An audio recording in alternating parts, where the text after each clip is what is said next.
இன்னைக்கு நம்ம எல்லாம் சொல்றோம் மோடிஜி எல்லா நாட்டுக்கு போனாங்க, விருது வாங்கினாங்க, வந்தாங்க, நமக்கு பெருமை, ட்விட்டர்ல போடுறோம், நமக்கு சந்தோஷம். ஓ நம்ம தலைவனுக்கு இவ்வளவு விருது கொடுக்குறாங்களா, இந்தியாவுக்கு கொடுத்த விருது மாதிரி. யாருக்காவது வாய்ப்பு இருக்கும் பொழுது நீங்க அபுதாபி போகும் பொழுது குழந்தைகளோடு நீங்க எப்பாச்சும் ஃபியூச்சர்ல போகும் பொழுது அபுதாபியில் ஹிந்து கோயில் ஒன்று கட்டியிருக்காங்க. BAPS அமைப்பு, குஜராத்தை சார்ந்த ஒரு அமைப்பு, சாமிநாராயணன் செக்ட் அவங்க. அந்த கோவிலுக்கு நீங்க போகணும். கோவிலுக்கு போறீங்க அப்படிங்கிறத விட அந்த கோவில் எப்படி கட்டப்பட்டது என்பதை நீங்க உணரும். இந்த ஐக்கிய அரபு எமிரேட்ஸ் UAE பொறுத்தவரை இந்த 7 எமிரேட்ஸ் எமீரகங்கள் ஒன்னா இருக்கிறாங்க. ஒரு ஐடியல் ஒர்க்ஷிப் வந்து அங்க ஸ்டேட் கிரைம், அதாவது ஒரு சிலையை கொண்டு போய் நான் ஒரு பொது இடத்துல வழிபட்டேன் அப்படின்னா you will be arrested and given the strictest punishment. ஏன்னா ஐடியல் ஒர்க்ஷிப் அவங்க எதிரி. எஸ், அந்த நாட்டுடைய சட்டம், அவங்க மதம், அவங்க நடத்துறாங்க, நம்ம ஒபே பண்ணணும். யாருமே ஐடியில கொண்டு போனீங்கன்னா ஏர்போர்ட்டை தாண்டில நீங்க கொண்டு போக முடியாது துபாயில இருந்து. ஸோ அந்த நாட்டில் ஒரு கோவில் கட்டுறாங்க. அது குறிப்பா அபுதாபியை பொறுத்தவரை வெரி ஸ்ட்ரிக்ட் இஸ்லாமிக்லா இருக்கக்கூடிய நாடு. சமீபத்தில் அந்த கோவிலுக்கு சென்றிருந்த பொழுது அங்க இருந்த சுவாமி பிரம்ம விகாரி தாஸ் அந்த கோயிலை பார்த்துக்கிற சாமிகிட்ட சொன்ன, சாமி எப்படி சாமி இங்க வந்து கோயில் கட்டினீங்க? 2 பேர் தாங்க காரணம், மேல கடவுள், இன்னொன்னு மோடி அப்படின்னாரு. எப்படி சாமி மோடி காரணம்? அவங்களுடைய செட்டில் ஒரு பெரிய சுவாமி, பிரமுக் சுவாமி, 1997 அபுதாபி போறாங்க, ஷார்ஜா மண்ணுல போறாங்க, எல்லாம் தூக்கிட்டு போறாங்க. போகும்போது சொல்றாங்க இறக்கி விடுங்கப்பா, இறக்கி விடுங்கப்பான்னு. அந்த சாமி அப்பயே ரொம்ப வயதான ஒரு சாமி, பெரிய சாமி, கீழே இறக்கி விடுறாங்க. அந்த மண்ணை கையில் எடுத்துட்டு அப்படி கண்ணில் வச்சு சொல்றாரு, இந்த இடத்துக்கு ஒரு கோயில் வந்துரும்பா ஒரு நாள். சுத்தி இருக்கவங்க சொல்றாங்க, என்ன சாமி பேசுறீங்க?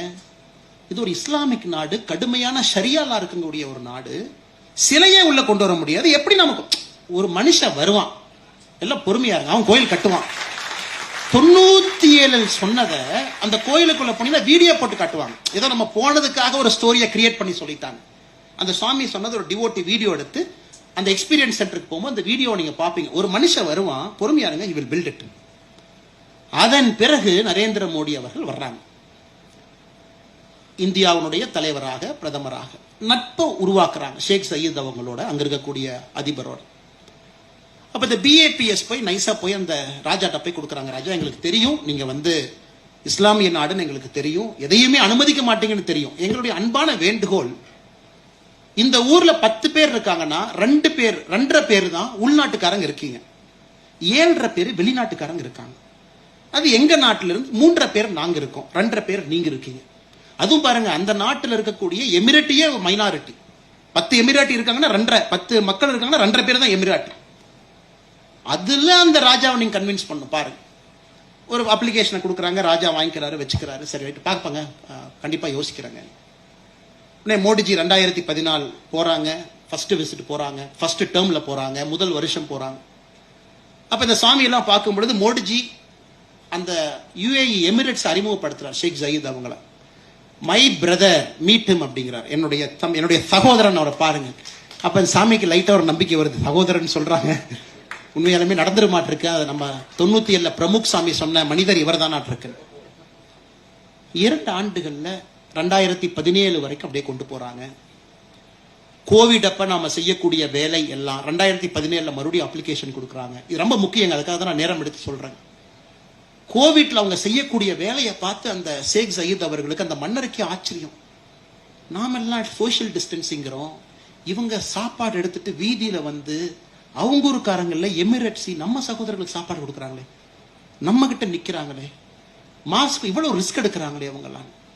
அந்த பீரியடும் போது மோடிஜி அவர்களுக்கு நட்புணர்வை ஏற்படுத்திக்கிட்டே வர்றாங்க. இன்னைக்கு பாருங்க, மோடிஜி அவர்கள் இஸ்லாம் எதிரின்னு இங்க யாரோ ஒருத்தர் ஒரு லைன்ல சொல்லிட்டு போயிருவான், பட் ரங்கராஜ் பாண்டே அண்ணா இங்க இருக்க போறவங்க அவங்க 1/2 மணி நேரம் கத்தணும், இல்ல இஸ்லாம் எதிரி இல்லை. இது ஒரு சின்ன உதாரணம். இந்த ஸ்டோரி 2021 ராஜாவே கூப்பிடுறாரு, மோடியை பார்த்தேன், உங்களை பார்த்தேன், உங்கள் வேலையை பார்த்தேன், கோயில் கட்டிக்கங்க. இருந்தும் இந்த சாமிக்கு ஒரு பயம், ஐயோ நம்ம கோயில் கோபுரமா இருக்குமே, அங்க கோபுரனாவே கோவிச்சுக்குவாங்களே, கோபுரம் கட்ட வேண்டாம். 2 டிசைனை போட்டு எடுத்துட்டு போறார் 2021.